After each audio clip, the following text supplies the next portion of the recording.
बेटा आपने बिहारी का नाम तो सुना होगा। बिहारी के बारे में कहा जाता है कि सत सैया के दोहरे ज्यों नाविक के तीर, देखन में छोटे लगे घाव करे गंभीर।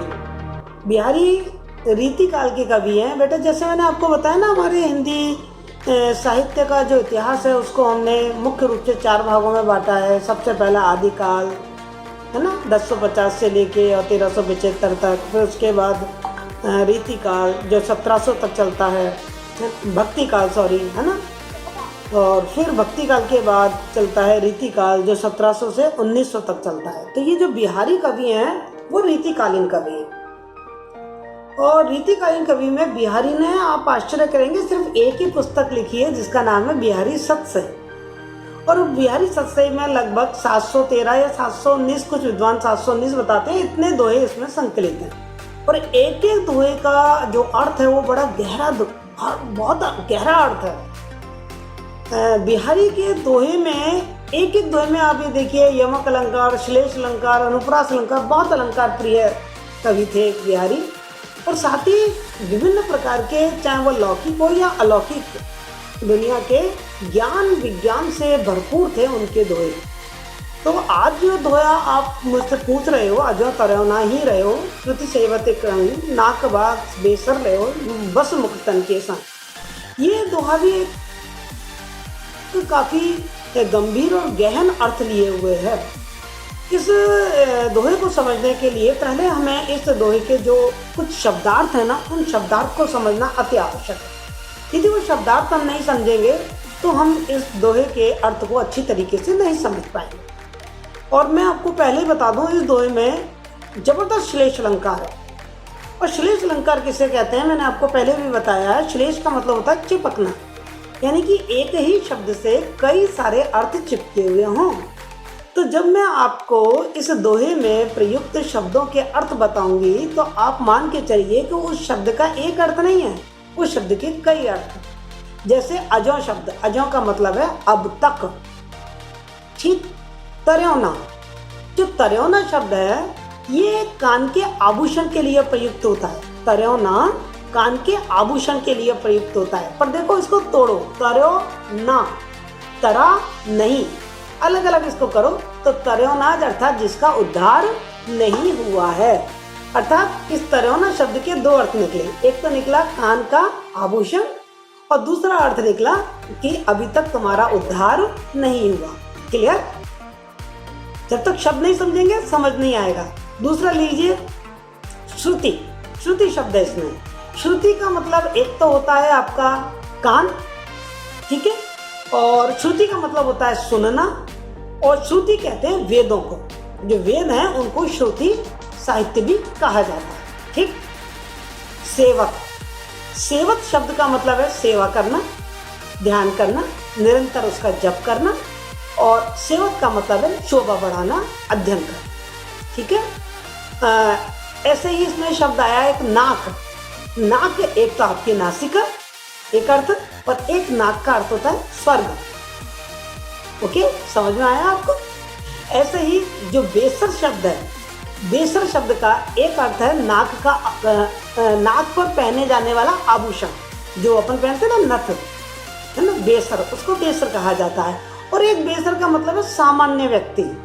बेसर जिसके अंदर ज्यादा ज्ञान नहीं है, उसको भी हम कहते हैं ना, ये बेसर पैर का है, जिसके अंदर ज्यादा ज्ञान नहीं है। और मुक्त, इसमें शब्द है मुक्तन। मुक्तन के भी हम 2 अर्थ निकलेंगे। एक मुक्तन माने मोती, जो अपने गहनों में, आभूषणों में जड़ा जाता है। और एक मुक्तन का नाम है मुक्त व्यक्ति, महापुरुष, जिनका उद्धार हो चुका है और जो सांसारिक मोह माया से मुक्त हो चुके हैं, ऐसे लोगों को भी हम मुक्त लोग कहते हैं। और निष्पक्ष लोग, जिनके अंदर कोई लाग लपेट नहीं है, जो निष्पक्ष भाव से अपने विचार रखते हैं। तो इस तरीके से इस दोहे को समझने के लिए इसमें जो प्रयुक्त शब्द हैं वो शब्द आपको बहुत अच्छी तरीके से उनके अर्थ आने चाहिए। उनका एक अर्थ नहीं निकल रहा है, एक शब्द के अनेक अर्थ निकल रहे हैं। क्या आपको समझ आया योगेश? तो ये जो मैंने शब्द बताए हैं, उन शब्दों के अर्थ आप अपनी कॉपी में अच्छे से लिख लीजिए। तरोना, दोनों तीनों अर्थ लिख लीजिए। मैंने आपको श्रुति बताया, तीनों अर्थ लिख लीजिए उसके। मैंने आपको नाक बताया, बेसर बताया, मुक्तन बताया, है ना। इन सबके जो मैंने अर्थ बताए हैं उनको आप लिख लीजिए। ओके, जब आपको वो शब्द के अर्थ याद हो जाएंगे तो फिर इसका भाव समझने में भी आपको दिक्कत नहीं आएगी। अब मैं आपको इसका भाव समझाती हूँ, क्योंकि आप शब्द देख चुके हैं, इसके भाव क्या है।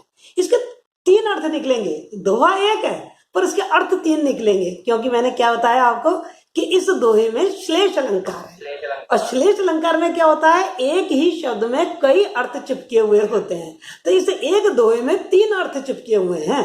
तो मैं आपको इसके 3 अर्थ बताऊंगी। पहला अर्थ समझिए, अजो तरोना ही रहो, अभी तक तुम कान के आभूषण ही रहे। अजो तरोना ही रहे अर्थात अब तक तुम कान के आभूषण ही रहे। क्यों आभूषण ही रहे? अजो तरोना ही रहो श्रुति सेवत एक रंग, क्योंकि तुम एक ही रंग के हो, केवल सोने के बने हुए हो। अजो तरोना ही रहो, अब तक तुम कान के आभूषण ही हो, क्योंकि तुम्हारा सदैव एक ही रंग रहा, सोने के ही बने रहे, इसलिए हमेशा हमने अभी तक अब तुमको कानों में ही पहना। आगे वो क्या करे, नाक बास बेसर लहो बस मुक्तन के संग। और जो क्या कहते हैं, जो बेसर है, जो नथ है, उस नथ का स्थान नाक पर रहा, क्योंकि उसमें मोती जड़े हुए थे। जो नथ होती है आपने देखा होगा, और जो नाक में आपकी मम्मी जो कांटा पहनती है उसके अंदर एक छोटा सा मोती जड़ा हुआ होता है, और उसे हम नाक पर पहनते हैं। आपको मालूम है, नाक सम्मान का प्रतीक माना जाता है। नाक किसका प्रतीक माना जाता है? सम्मान का। तो उसे हम नाक पर पहनते हैं, यद्यपि वो छोटा सा गहना है लेकिन उसमें मोती जड़े हुए हैं, इसलिए हम उसको नाक पर पहनते हैं। और सोने का एक ही रंग है, उससे जो आभूषण गड़ा हुआ है उसको हम साइड में, ज्यादा महत्व नहीं है, ज्यादा लोगों को दिखाई नहीं देता, कान में पहनते हैं। एक अर्थ तो आभूषण के संदर्भ में इसका ये निकला। दूसरा अर्थ इसका क्या निकला है वो ध्यान दीजिए कि अजो तरोना ही रहो, अभी तक तुम्हारा उद्धार नहीं हुआ। यहाँ तरोना का मतलब क्या है? उद्धार नहीं हुआ, अभी तक तुम्हारा उद्धार नहीं हुआ। क्यों उद्धार नहीं हुआ? श्रुति सेवत एक रंग, क्योंकि अभी तक तुमने केवल वेदों का ही अध्ययन किया। अभी तक तुमने केवल, एक रंग का मतलब क्या है? केवल वेदों का ही अध्ययन किया। ये इस दोहे में बिहारी ने जो वेदों का अध्ययन अध्यापन है, जो कर्म कांड करते हैं केवल, उन पर व्यंग्य किया है कि अभी तक तुमने केवल कर्म कांड ही किए, केवल वेदों का अध्ययन किया, इसलिए तुम्हारा उद्धार नहीं रहा। लेकिन जो बेसर लोग थे, जो ज्यादा ज्ञानी लोग नहीं थे, जिन्हें वेदों का ज्ञान नहीं था, लेकिन वो मुक्त लोगों के साथ रहे, अर्थात महान पुरुष लोगों के साथ रहे, वो ऐसे लोगों के साथ रहे जो सांसारिक मोह माया से मुक्त थे, उनको स्वर्ग की प्राप्ति हो गई। नाक बास, उन्होंने स्वर्ग में निवास किया, उन्हें स्वर्ग की प्राप्ति हो गई।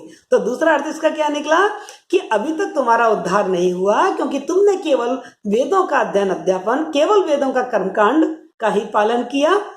और जो व्यक्ति वेदों के ज्ञानी नहीं थे लेकिन सांसारिक मोह माया से मुक्त सत्संगी संत लोगों के साथ रहे, उनको स्वर्ग की प्राप्ति हो गई। दूसरा अर्थ समझ में आ गया बेटा? अच्छा, तीसरा अर्थ इसका क्या है? तीसरा अर्थ यहाँ पर बिहारी ने, जो बिहारी आपको मालूम है राजा जयसिंह के दरबार में रहते थे, है ना। और राजा जयसिंह के दरबारी कवि थे, अपने जयपुर के ही राजा थे वो, उनके दरबारी कवि थे, उसमें रहते थे। तो उन्होंने दरबार में देखा था लोग कितनी कूटनीतिज्ञता और कितनी लल्लो चप्पो, कितनी चमचागिरी, ऐसे लोग भी उनके दरबार में बहुत थे। तो उस दरबार के जो ऐसे दरबारी अन्य व्यक्ति थे जो केवल राजा की चमचागिरी ही करते रहते थे, या जो केवल इधर उधर की ही बातें करते रहते थे, उन पर व्यंग्य करने के लिए कवि कह रहा है कि राज दरबार में जो व्यवहार, कुटिल व्यवहार चलते थे, एक दूसरे की जो बुराई करते रहते थे, निंदा करते रहते थे, उन लोगों पर व्यंग्य करते हुए बिहारी कवि ने कहा है कि जो निरंतर राजा के कान भरते रहते हैं, जो निरंतर राजा के कान भरते रहते हैं, उनका दरबार में कोई उन्नति नहीं होती। ध्यान रखिए, जो लोग ज्यादा चुगलखोरी करते हैं ना, और जिनसे चुगलखोरी करते हैं, उनका मान सम्मान अपने आप ही घट जाता है। वो सुनने वाला भी आपकी बात तो सुन लेता है, लेकिन उसके मन में समझ में आ जाता है ये व्यक्ति इधर से उधर करने वाला है, ये चुगलखोर है। वो कभी भी अपने मन की बात आपको नहीं बताएगा, तो उस व्यक्ति का सम्मान नहीं बढ़ेगा। जो हमेशा राजा के कान भरते रहेंगे, जो हमेशा चुगलखोरी करते रहेंगे, ऐसे लोगों का सम्मान नहीं बढ़ता है, तरोना उनका सम्मान नहीं बढ़ता है। और जो लोग बिल्कुल निष्पक्ष रहते हैं, मुक्त रहते हैं, जो इस तरीके की चाल से, फरेब से, धोखे से, कुटिलता से, राजनीति से, षड्यंत्रों से जो लोग मुक्त रहते हैं, वो लोग हमेशा नाक अर्थात सम्मान के पात्र बने रहते हैं। और जो लोग केवल कान भरते रहते हैं, चुगलखोरी करते रहते हैं, उनका कोई सम्मान नहीं होता। तो इस तरीके से इस दोहे के 3 अर्थ मैंने बताए। एक आभूषण के संदर्भ में बताया, एक मैंने आपको बताया कि किस तरीके से हमारा संसार में उन्नति हो, स्वर्ग की प्राप्ति हमें कैसे हो, हमारा उद्धार कैसे हो, इस संदर्भ में बताया। और तीसरा मैंने बताया कि आपको दरबार में या समाज में, परिवार में, समाज में सम्मान प्राप्त करना है तो आपको कैसा व्यवहार करना चाहिए। क्या बेटा आपको समझ में आए ये तीनों अर्थ? बिल्कुल। यदि फिर भी कोई दिक्कत आए बेटा तो आप दोबारा से मुझे बताएं। और देखो अब आपके एग्जाम में प्रश्न कैसे आता है, आपको ये दोहा दे दिया जाएगा और आपसे कहा जाएगा इसकी सप्रसंग व्याख्या कीजिए। तो सबसे पहले आप क्या करेंगे, सबसे पहले आप इसका संदर्भ लिखेंगे कि ये जो दोहा है वो कहाँ से लिया गया है। बिहारी सतसई से लिया गया है। इसके लेखक कौन है? रीतिकालीन कवि बिहारी लाल इसके। हाँ, फिर आप इसका प्रसंग बताएंगे कि इस दोहे में जो कवि है वो किस प्रसंग को उद्धृत कर रहा है। तो आप बताएंगे कि ये से में हमें उद्धार और सम्मान प्राप्त करने के लिए कैसा समाज में व्यवहार करना चाहिए। इस व्यवहार पर बिहारी ने प्रकाश डाला है और ऐसे लोगों पर व्यंग्य भी किया है जो कि केवल चुगलखोरी करते रहते हैं या जो केवल वेदों का ही अध्ययन अध्यापन कर्मकांड ही करते रहते हैं। ठीक है, इस तरीके से इसका आपका प्रसंग आ गया। फिर आप इसकी व्याख्या करेंगे और व्याख्या में आप 3 पैराग्राफ लिखेंगे। पहले पैराग्राफ में आभूषण के संदर्भ में इसकी व्याख्या करेंगे, दूसरे पैराग्राफ में आप इसका संसार से उद्धार के संदर्भ में इसकी व्याख्या करेंगे और तीसरा आप करेंगे जो समाज में सम्मान कैसे प्राप्त करें, जो चुगलखोर लोग हैं उनका किस तरीके से सम्मान नहीं मिलता है, इस संदर्भ में आप इसकी व्याख्या करेंगे। तो 3 पैराग्राफ बना देंगे और उसके बाद आप समझाएंगे इसका काव्यगत विशेषता है। काव्यगत विशेषता में पहला जो बिंदु होगा वो आपकी भावगत विशेषता होगी, जिसमें आप इसकी भावगत सौंदर्य बताएंगे कि इस दोहे के माध्यम से कभी हमको हमारे सामने क्या तथ्य, क्या सत्य हमारे सामने रख रहा है, वो तीनों बात बता देंगे। उसके बाद आप बताएंगे कि कभी इसके दोहे के माध्यम से क्या प्रेरणा दे रहा है, चुगलखोरों को क्या दे रहा है और उद्धार करने के लिए क्या प्रेरणा दे रहा है। और उसके बाद आप इस जो दोहा है इसकी भाषा की कलागत विशेषता बताएंगे, जिसमें भाषा की बात आ जाएगी। तो बिहारी की जो भाषा है वो साहित्यिक ब्रज भाषा है, तो साहित्यिक ब्रज भाषा की बात लिखेंगे। हाँ, और छंद, ये दोहा छंद है। और अलंकार तो मैंने आपको बताया कि इसमें श्लेष अलंकार, जबरदस्त श्लेष अलंकार का सौंदर्य हमें देखने को मिलता है। अंतःनुप्रास अलंकार तो इसमें है ही है। तो इस तरीके से ये इसकी काव्यगत विशेषता हो जाएगी। क्या बेटा आपको ये पूरा दोहा समझ में आया अच्छी तरीके से व्याख्या करने के लिए भी? और यदि नहीं आए तो आप दोबारा से मुझे जरूर पूछें कि मैडम हमें दोबारा समझाइए।